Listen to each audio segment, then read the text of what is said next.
Idaho State Parks hold some of the West's most breathtaking and surprising landscapes. Today, we're uncovering just what makes them so unforgettable. Welcome to RV Out West. I'm Brooks. Based in the Pacific Northwest, my family of four hits the road to explore the best of RV life out west. From hidden gems and epic destinations to helpful tips and real road stories. So grab your coffee and join the journey. Morning light spills across the water as mist lifts from a quiet lake, and the only sound is the soft crunch of gravel under your boots. In Idaho State Parks, the landscape shifts with every mile, from the towering pine trees to wide open desert where dunes rise against a painted sky. Campfires glow as the sun drops low, and the air cools just enough to invite one more story before bed. It is such a place where time slows, where the road leads you deeper into something vast, and where each turn reveals a view that stays with you long after you have left. Today's guest is Will Armbruster from the Idaho Department of Parks and Recreation, where he serves as Senior Public Information Officer. He brings a front row perspective on how Idaho state parks are managed, how they are evolving, and what that means for campers and RV travelers right now. We're diving into the current state of the parks, the challenges they face, and what the future holds. Will, thank you so much for joining us here on RV Out West. Yeah, thank you very much for having me, Brooks. I'm excited to be here and talk about Idaho State Parks. Yeah, me too. I've actually really been wanting to have you guys on the show for a while now. So let's start a little bit about you. Tell me a bit about yourself and kind of what your camping, RVing, and interests are. So I'm actually new to the state of Idaho and very, very grateful to be here. Moved here from Ohio in July. And so I have a background originally in politics and then stumbled into natural resources. Just kind of looking for something more passion driven, a career that, I was really excited to come into and worked for the Ohio Department of Natural Resources for 3 years. And then recently over the summer, was looking to relocate and move somewhere out west. Always felt called to the mountains and the wide open landscapes that you can find here in Idaho. And upon moving here in July, did a bunch of networking and ended up landing this job here at Idaho Parks and Recreation. And it's been such a dream and just a wonderful place to work and a wonderful state to now call home. Hey, that's great. So you moved here with no job or moved to Idaho with no job. Yeah, moved to Idaho with no job. Just packed up a truck and drove across the country. I've done that a couple of different times myself, big cross country moves with no job, and it's quite remarkable. It can be done. It is. It is. You learn a lot about yourself. And it's nice to kind of get in that uncomfortable position a little bit and push yourself out of your boundaries. And I think that led to me coming into this role. And like I said, I'm just so excited to be here in Idaho now, and the people here have welcomed me with open arms. And it's an awesome and incredible department to be working for. Well, then what kind of first sparked your interest in the outdoors and public lands? So I grew up on Lake Erie, and so recreating there, kayaking, fishing, boating, so on and so forth, was always really just second nature to me. As I gotten older, I kind of started discovering the outdoors on my own and with my spouse. We really enjoyed camping and found that it was a great way to connect with each other and also find some peace and solace when we're looking to vacation in different areas. And we'd always kind of been called to the mountains and in these big western, sweeping landscapes. And so as we were looking for places to move, Idaho came on the list. We made a visit. One of the great things about the state of Idaho and Boise in general is there's just so much diversity in landscape that you can find within our system. And I think that's one of the things that really drove us to wanting to relocate to Boise specifically. Within an hour, we can be in the desert, the mountains, in a river canyon, so on and so forth. And so that diversity was one of the main factors that we really wanted to relocate to Idaho and start our life here. So do you guys car camp with a tent? Are you backpackers? Do you have an RV? I'm just curious. Yeah. So we mainly car camp. Okay.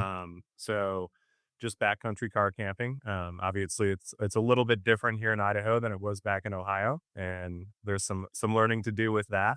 But I think in addition to that, we do like to backpack. We haven't yet done any backpacking trips. It was pretty busy, as you can imagine, moving here without a job and trying to get everything situated. So this summer, we're really looking forward to getting out and exploring some more of those public lands and state parks throughout the state of Idaho. So your background kind of is interesting because you span political science, communications, and natural resource management.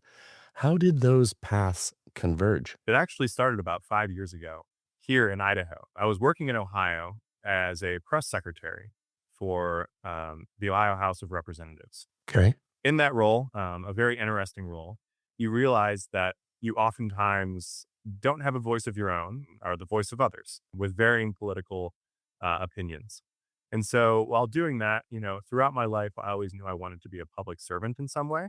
Came into politics, was enjoying that work for a time, but then thought to myself, how can I link these passions of natural resources with my drive to be a public servant? I took a trip to Driggs Victor Island Park, kind of the eastern part of Idaho, on my own for about 2 weeks, and recall vividly waking up one morning and driving into Driggs from Tetonia, looking at the Tetons and saying, I'm going to work in natural resources somehow. I'm going to figure out how to make this work and take my passion for, public service and my skills in communications and apply those to the natural resources world. That kind of led to me just getting in the right rooms, meeting the right folks. And now here we are in Idaho. And I feel like I'm, living out a dream and really working through that passion, which all started back here about 5 years ago in Victor Driggs area. So really incredible. And it's almost a pinch yourself moment every morning when you're driving into work. It's remarkable. Yeah, that's awesome. Well, before we kind of talk about where the Idaho parks are going, I'd like to rewind a little bit to learn a little bit about kind of how the system came to exist in the first place. So, with that said, can you share with us a bit about the history of how Idaho State Parks came to be? Well, thanks for asking, Brooks. I think the first state park in Idaho was brought to the state in 1908, and that was Hayburn State Park. And since then, one thing you'll find about a lot of people in Western states is they really care and love public lands. This is something that was a bit foreign to me moving from Ohio, where the only place to recreate are state parks.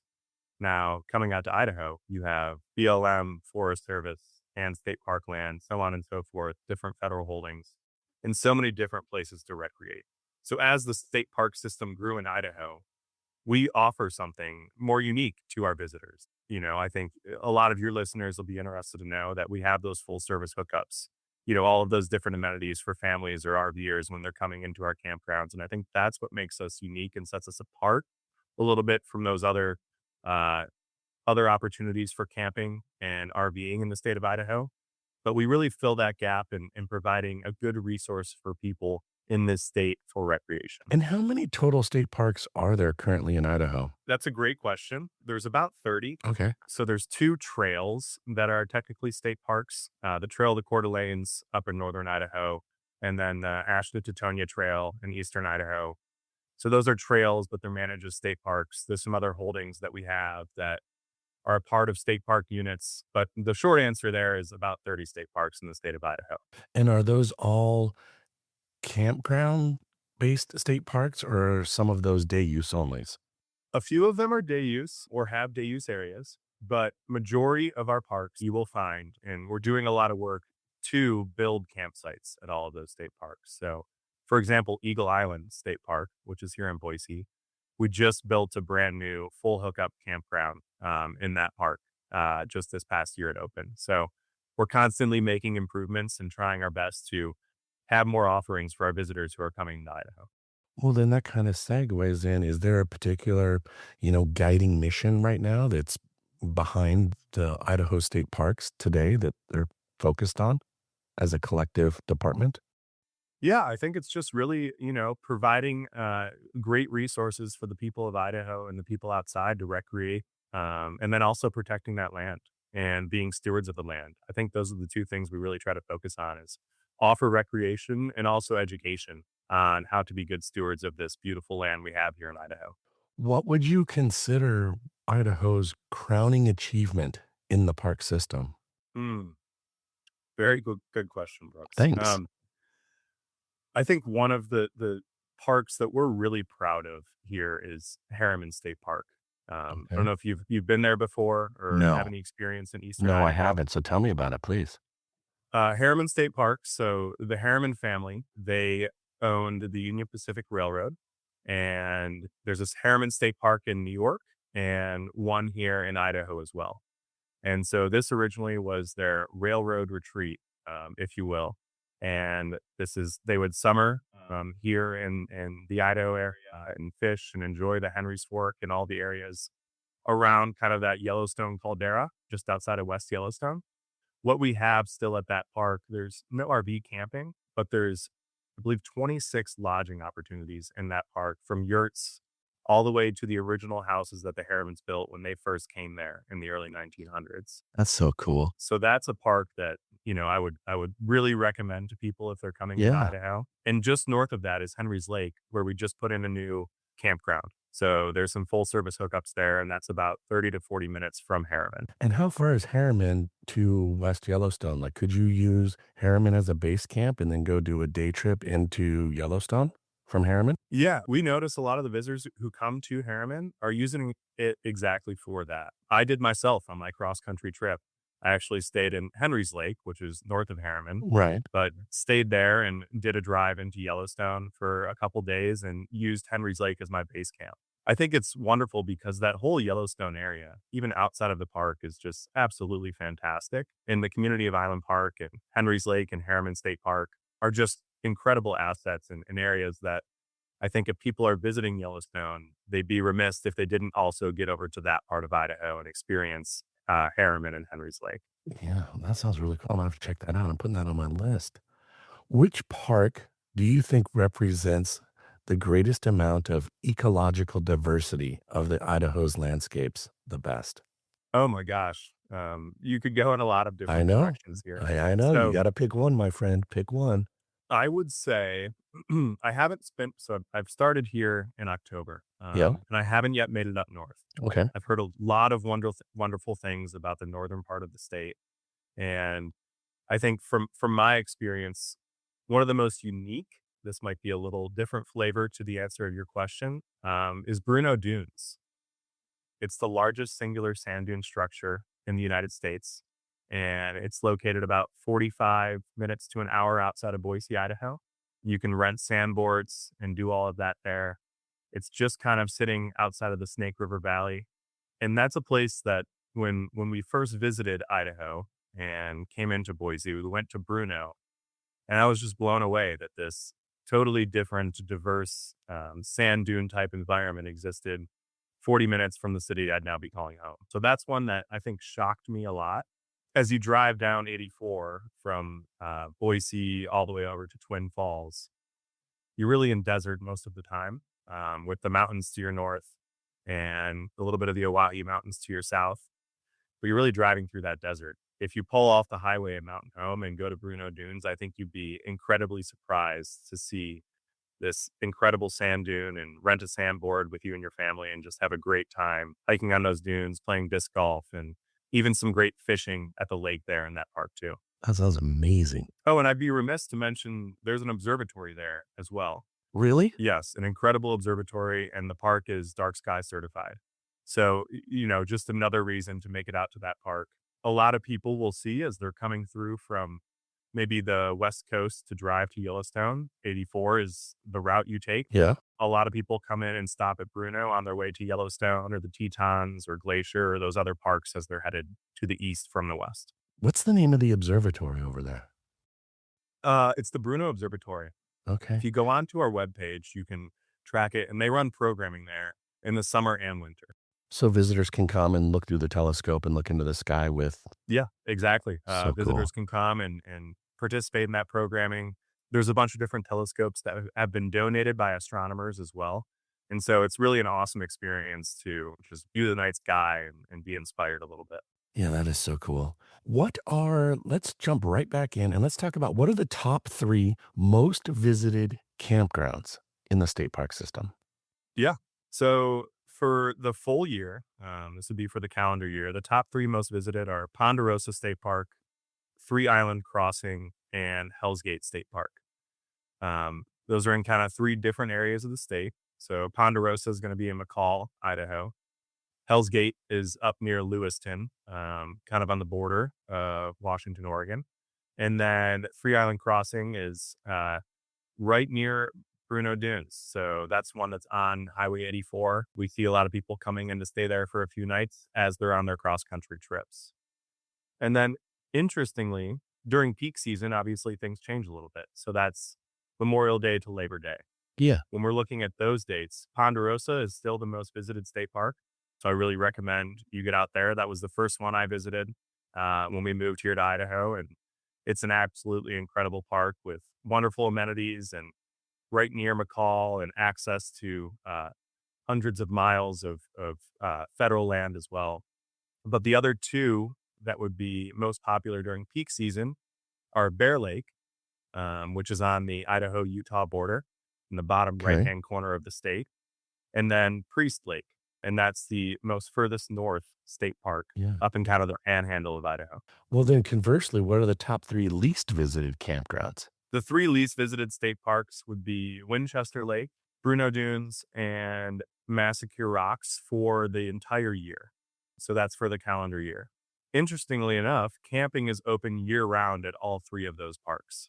Something really unique about Idaho is because of the different climates, if you're in the desert area, you can camp year round, which is really incredible.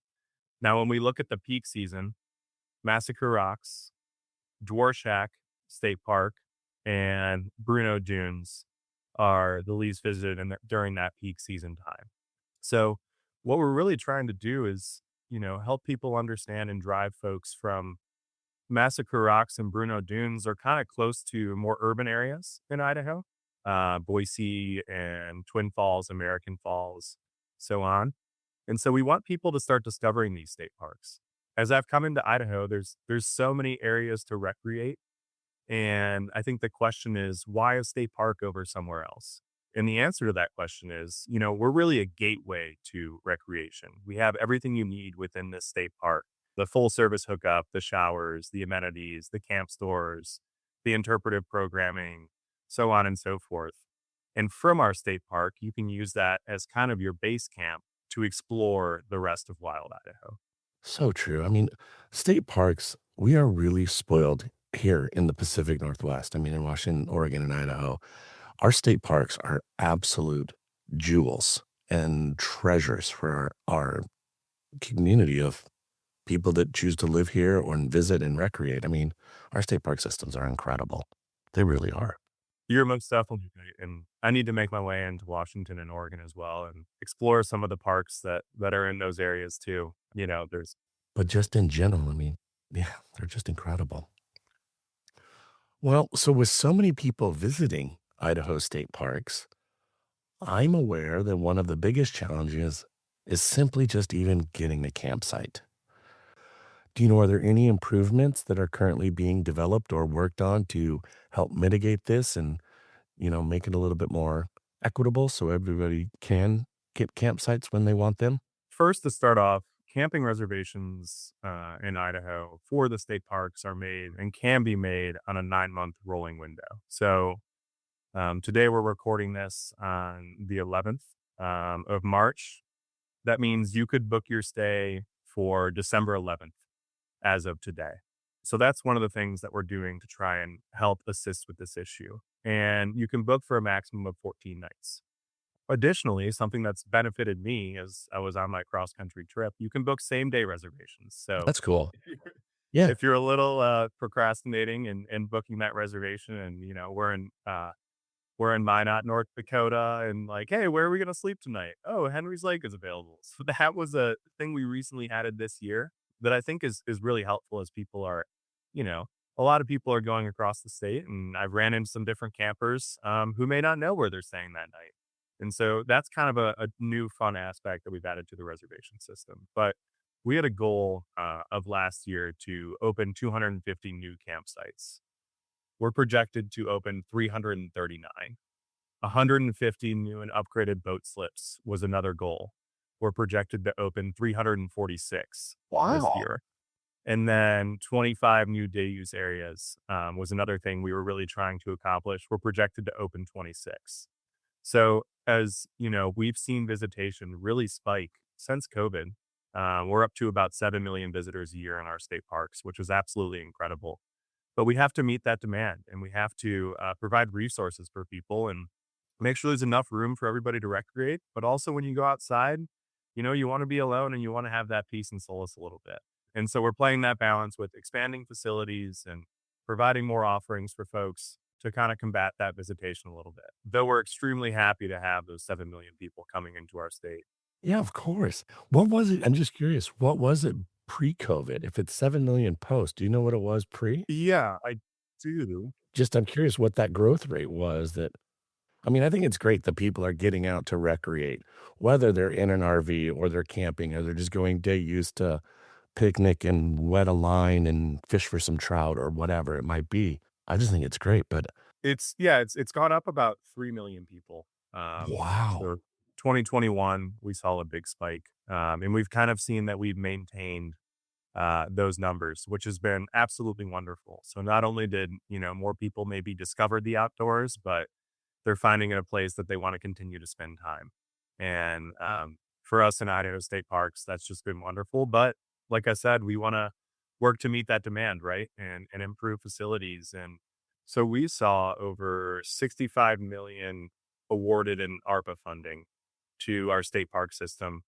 We spent a ton of that money to not on toilet paper, not on staff salaries, but on improving our facilities and improving the visitor experience in the state.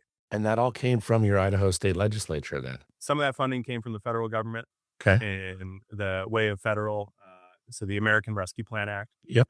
And then some of that other funding came from the state legislature as well. And so, with all of that money that we received, 95 million in total, we spent almost or allocated almost all of that money already to improve the visitor experience in Idaho. Again, not Yeah. on toilet Yeah, paper or yeah, staff salaries, but to help the people who are yeah. visiting our parks have a good time. That is remarkable. That's a great segue because you just kind of have mentioned already. One of my questions was like, what improvements are currently being developed? Well, we kind of already talked about that, but can you tease? Are there any potentially new parks or big major expansions on the horizon that you can tease or talk about that you're not sworn to secrecy? Yeah. So there's a few really exciting things that are going on, and I'll mention just a few of them. Kokanee Cove, there's been some information on this on our website. So if anybody wants to go to the Idaho Parks and Recreation webpage, this is at Ponderosa State Park.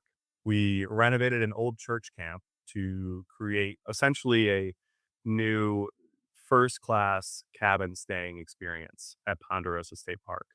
There's a event center as well. So we converted an old chapel into a very new and beautiful event space for people to host weddings. Another thing that, we've made a ton of improvements on is at Harriman State Park. We saw a lot of the roofs on those old structures that were built by the Harrimans when they first bought that and built that railroad ranch.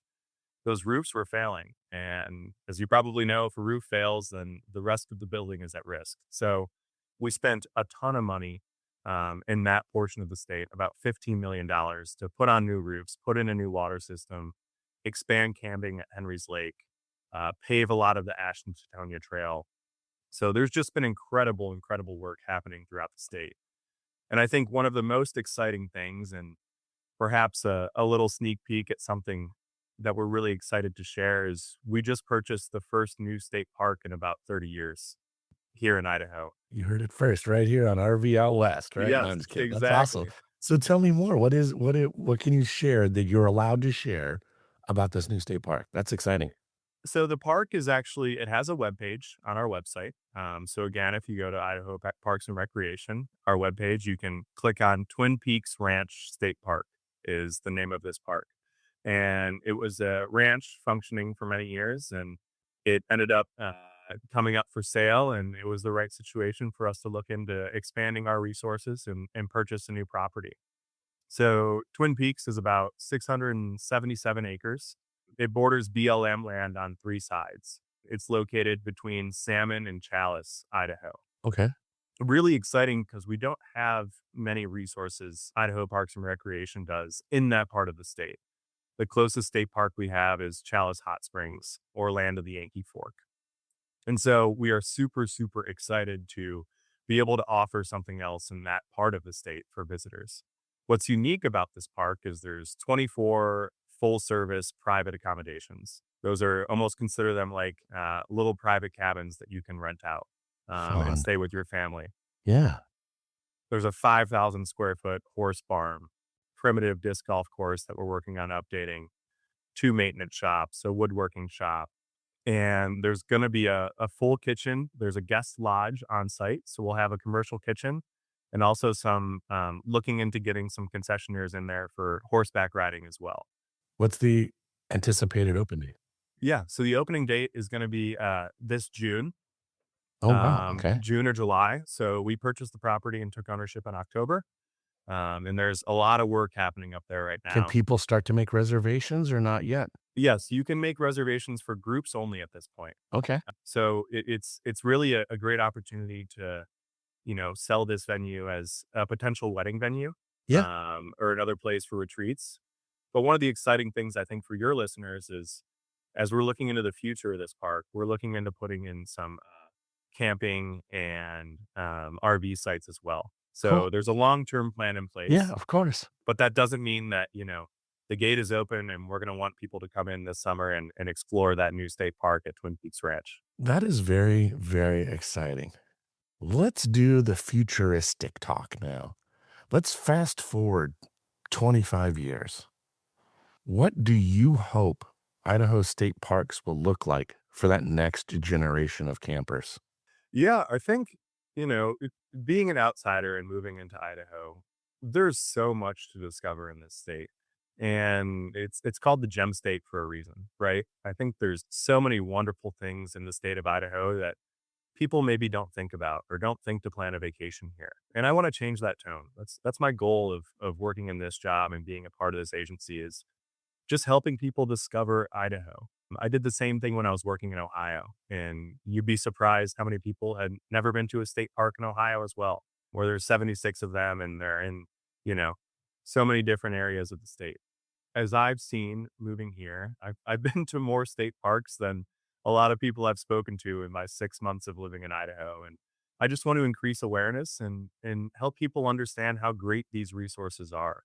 We really are, like I'd mentioned before, and we touched on, we're a gateway to all of these other lands that you can access and recreate on. And I want that to kind of be what we carry on into the future is people see us as that base camp. And from this state park, I can go out and experience all of these BLM or Forest Service or different public lands that may be around our state parks. That is so cool. Now, Will, tell me more. Where can people go online to learn more about all of the listings of state parks?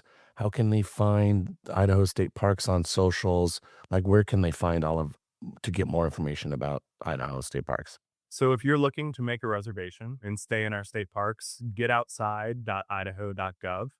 That would be the best site to go to.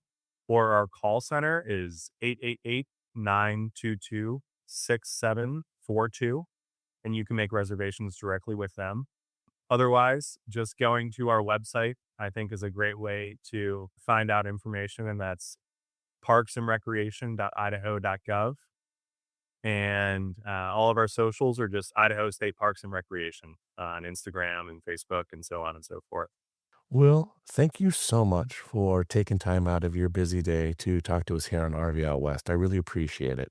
Thank you, Brooks. And I look to keep this relationship up and hope to appear again when we have some more fun things to share within Idaho State Parks and Recreation. All right, my friends, this conversation doesn't have to end here. If anything we talked about sparked your curiosity, head over to rvoutwest.com and check out the show notes. We've got links to everything we mentioned so you can dive deeper, explore more, and maybe even start planning your next adventure. And while you're there, make sure to sign up for our free monthly newsletter. That's where we share things like behind-the-scenes updates, brand new destination travel guides, and a few extras we don't always talk about the show. It's the best way to stay connected with us and be part of the community we are all building. I appreciate you being here. Thanks so much. Next week on the show, we're diving into the art of route planning. From quick local getaways to extended multi day road trips, tune in for expert tips, insider strategies, and everything you need to make your next adventure smooth and unforgettable. Thanks for listening to RV Out West. Be sure to follow the show so you never miss an episode. And if you enjoyed the show, tell a friend and please leave a rating or a review. It would mean a lot. Special thanks to Scott Home Music for our intro song, We Are One. Follow us on Instagram and Facebook to join in on the conversation. Now, get out there, explore, and go see what's beyond the horizon.